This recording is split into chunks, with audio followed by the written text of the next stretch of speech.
Brigada Love Lines. Brigada Love Lines. May mga problema na minsan nahihirapan kang hanapan ng kasagutan.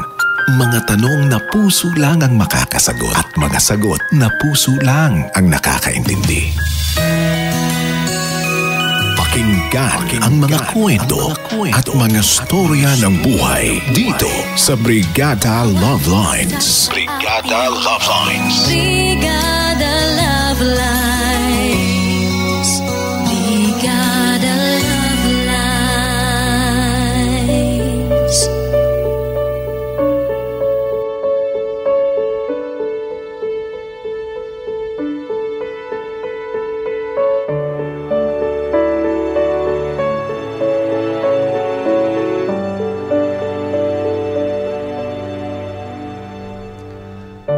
Dear Brigada Love Lines, good afternoon po sa inyo at hello na rin sa lahat ng nakikinig sa inyong programa. Tawagin nyo na lamang po ako sa pangalang Luna, 33 years old mula sa Nagcarlan, Laguna. Brigada Love Lines, totoo nga bang promises are meant to be broken? Kaya ba sabi ng karamihan, huwag ka na lang mangako, gawin mo na lang. Ipakita at iparamdam mo na lang. 14 years old po ako nang makilala ko si Tonyo. Siya po yung tipo ng lalaki na makisig, matalino at masiyahing lalaki. Simula pa lang po ay sinabi niya na agad sa akin ang pakay niya. Gusto niya raw ako at gusto niya raw akong ligawan. Kapag nag-18 na ako. Nung magkakilala po kasi kami ay 27 years old na siya. Nawiwirduhan ako nung una Brigada Love Lines kung bakit sa kagaya kong bata siya nagkakagusto. Pero napakasimple lang parati ng paliwanag niya. Wala raw kasi siyang magagawa na sa akin tumibok ang puso niya.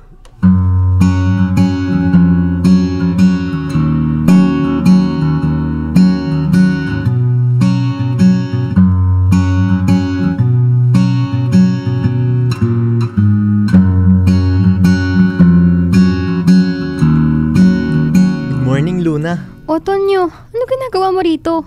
Bakit ang aga mo dito sa bahay namin? Gusto sana kitang ihatid sa eskwelahan mo eh.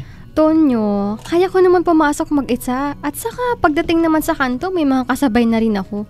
Huwag na po kayong mag-abala. Hindi naman to abala sa akin. Kahit na. Bakit mo ba ako gustong ihatid? Siyempre, ganun talaga kapag nanliligaw. Kuya Tonyo naman eh. Sinabi ko naman sa'yo, diba, hindi pa ako pwedeng magpaligaw ngayon. Lagot ako kay nanay at tatay. Ligaw lang naman eh. Alam ko naman na matagal-tagal pa bago kita maging nobya. Oo, ayun naman pala eh. Pero sige na, pumayag ka nang ihatid kita sa school mo. Huwag na sabi, aakalain talaga ng mga kaklase ko na kuya kita. Wag mo na kasi kung tawagin na kuya, Tonyo na lang. Mas nakakatanda po kayo sa akin, diba? Bilang paggalang, dapat lang natawagin kitang kuya. Tonyo na nga lang sabi eh. Alam mo, Kuya Tonyo, malilate lang ako sa'yo, ang aga mo mangulit. Basta Luna, kung kailan ka magiging handa, nandito lang ako.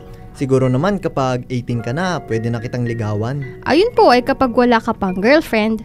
4 na taon pa po kasi bago ako mag-18 years old. Sigurado naman na marami ka pang makikilalang babae ng kaedad mo at yung mas mature kaysa sa akin. Pinapangako ko, maghihintay ako kung kailan pwede na kitang ligawan. At kapag pwede na, sinisiguro ko na mapapasagot kita.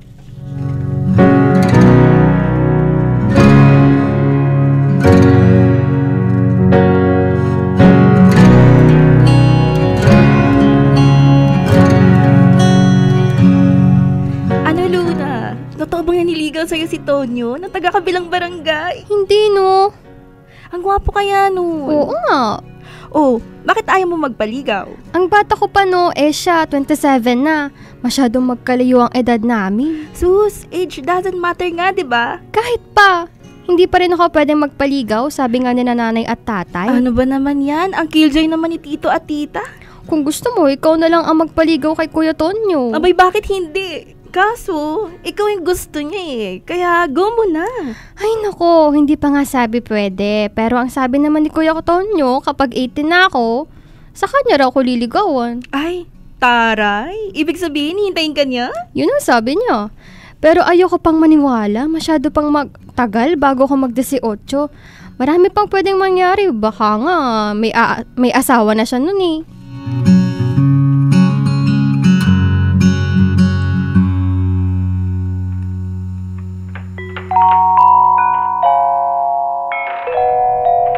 Happy birthday, Luna. Ang ganda mo talaga.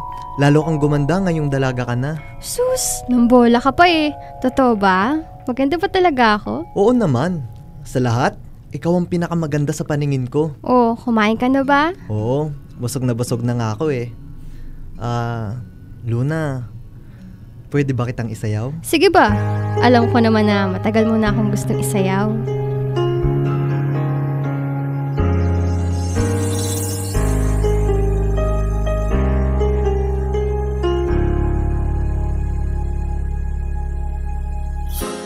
It's not the flowers wrapped in fancy paper. It's not the ring I wear around my finger. There's nothing in all the world I need. Luna, may itatanong nga pala ako sa'yo. Ano yun? Kagaya ng pangako ko sa'yo nun, maghihintay ako. Hihintayin ko yung araw na pwede na kitang ligawan. Huwag kang mag-alala, nagpaalam na rin ako sa nanay at tatay mo at pumayag na sila na ligawan kita. Yung pagpayag mo na lang yung kulang. So, Luna, pwede na ba ako manligaw sa'yo? Oo naman, Kuya Tonyo. Sa totoo lang, matagal ko na rin hinihintay to. Huwag mo na akong tawagin kuya. Ay, oo nga no. Sorry naman. O sige, Tonyo, pinapayagan na kitang ligawan ako. In your arms, I found the strength inside me. Tama po ang inyong narinig. Matapos nga ang paghihintay ay pinayagan ko ng manligaw sa akin si Tonyo. Halos 1 taon rin na nanligaw siya sa akin. Hinintay ko munang makagraduate ako ng college bago ko naman siya sinagot. Naging masaya at makulay ang relasyon namin ni Tonyo. Punong-puno ng pagmamahal, mga pangarap at mga pangako. Hindi naging issue ang edad naming dalawa. Tanggap kami ng parehas na pamilya. Kumbaga, napakagaan lang ng lahat. Hanggang sa kinailangan niyang magtrabaho sa Maynila. Wala namang kaso sa akin dahil ang sabi niya, gagawin niya yon para sa aming dalawa pa rin. Halos tuwing Sabado at Linggo lamang kaming dalawa nagkikita. Pero hindi naman siya nagkukulang sa akin bilang boyfriend ko siya. Maayos pa rin ang lahat, Brigada Love Lines. Hanggang sa nag-celebrate pa kami ng aming first year anniversary. Pero sabi nga po, ang bawat relasyon, palaging may kapalit na lungkot, sakit at pait.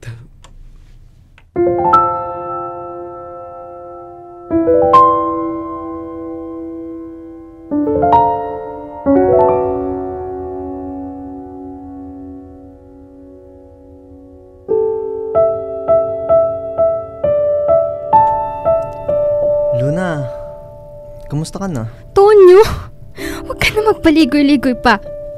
Dilatsahin mo na ako. Tama bang sinabi sa akin ng nanay mo na magpapakasal ka na sa iba? Sagutin mo ako, Tonyo. Paano magpapakasal? Ano? Kaya ba 3 linggo ka nang hindi umuwi dito sa lugar natin? Kaya ba 3 linggo ka nang walang paramdam at hindi nagpapakita sa akin?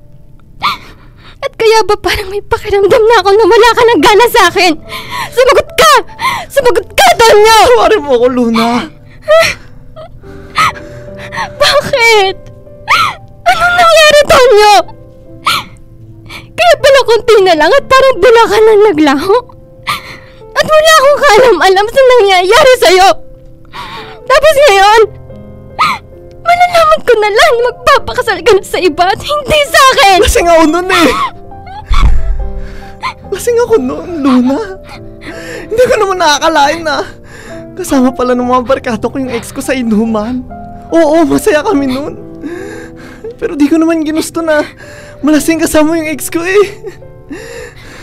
Nagising na nga lang ako na magkatabi na kami sa kama. Tapos doon ko na lang din nalaman na may nangyari na sa amin. Kailan? Ha? Kailan pa nangyari yan? 2 buwan na, Luna. 2 buwan na yung nakalipas. Pero nitong nakaraan lang din naman sa akin inamin na nabuntis ko na yung ex ko eh. Nagmamakawa siya sa akin na pakasalan ko siya. Kasi kung hindi, magpapakamatay siya. Kaya kahit labag sa loob ko, Luna, sumunod na lang ako. Sumunod na lang ako sa gusto niya, sa gusto ng pamilya niya.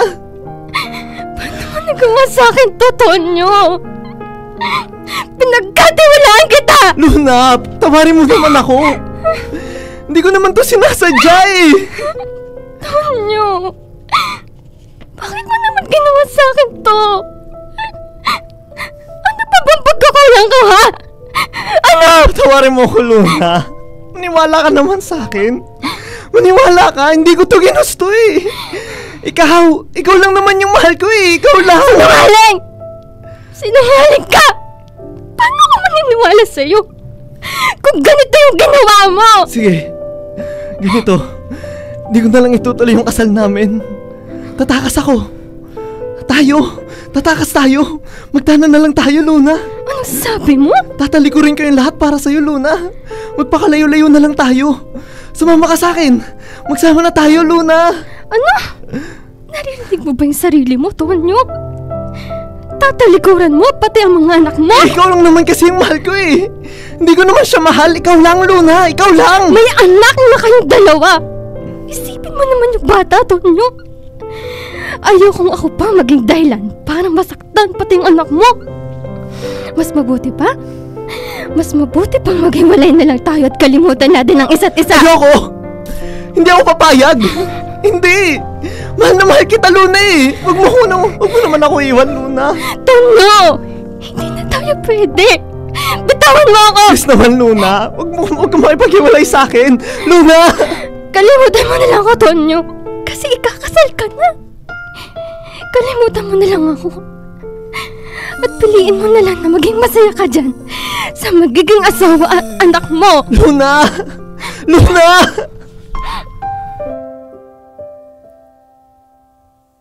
What if I took my time to love you? Parang pinagsakluban ako ng langit at lupa nang malaman kong ikakasal na si Tonyo. Pero hindi sa akin at sa ibang babae. Sa ibang babae na nabuntis niya. Sa isang iglap, nawala ang mga pangarap namin. At lalo na ang mga pangako niya sa akin. Gustuhin ko man na sabihin sa kanya na ako ang piliin niya. Pero kasi alam kong hindi yun ang tama kong gawin. Kaya sa huli, wala akong nagawa, Brigada Love Lines, kundi ang pakawalan na lamang siya.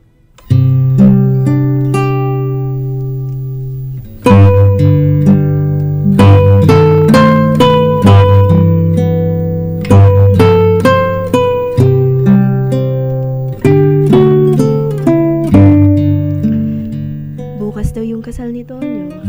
Hindi mo na ba talaga siya pipigilan? Para saan pa? Para lalo kong saktan ang sarili ko? So hindi ka na rin tutol sa kasal? Hindi pa naman ako nahihibang, Julia. Alam ko rin naman kung saan ako lulugar. Dapat totoo ka talaga dyan sa gusto mong mangyari. Nakakalimutan mo na talaga siya. Ang tanong, kaya mo ba talaga? Sa ngayon, hindi ko pa kaya. Masyado pang sariwa ang lahat na nangyari. Alam mo yung gusto ko pa rin marinig yung paliwanag mula sa kanya. Speaking of paliwanag, mukhang may ipapaliwanag pa nga siya sa'yo. Sino? Ayan oh, si Tonyo. Kakausapin ka siguro. Luna, pwede ba tayong mag-usap? Wala na tayong dapat pag-usapan. Umalis ka na. Guguluhin mo lang ako. Luna, sandali. Hindi mo na ba talaga ako pipigilan sa kasal ko? Wala ka bang planong tumutol? Ano ba? Ano bang gusto mong mangyari? Magmukha akong tanga? Magmukha akong desperada? Tonyo, sobra akong nasaktan at kung gagawin ko yan, lalo kong sasaktan ang sarili ko. Pero mahal mo pa rin naman ako, di ba? Hindi na! Hindi na kita pwedeng mahalin. Ayoko na! Ako? Ikaw pa rin yung mahal ko, Luna. Kaya sabihin mo lang sa akin ngayon na huwag kong ituloy yung pagpapakasal at gagawin ko. Gagawin ko yun para sa'yo, kaya please, Luna, sabihin mong mahal mo pa rin ako. Tonyo, huwag na nating pahirapan ng mga sarili natin. Pinapalayan na kita. Palayain na natin ang isa't isa. Kung itutuloy lang natin yung pagmamahalan natin, marami lang masasaktan. Lalo lang tayo magdudusa. Kaya please, tama na. Umalis ka na. Huwag mo na akong kausapin. Magiging okay rin ako. Paalam na, Tonyo.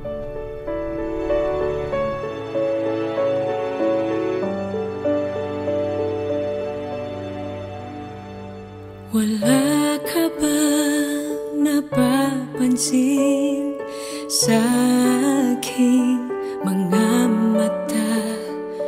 Di mo ba nakikita ang kalungkotang nadarama? Wala ka ba napupuna? Di ba dati ay kay saya kapag ika'y kapiling ko? Ngayon mawawala ka na. Ikakasal ka na. Iiwan na akong nag-iisa. Dati ang pag-ibig mo ay akin lamang. Ikakasal ka na. Paano na ang puso kong ito? Bakit ang damdamin mo kay daling nagbago?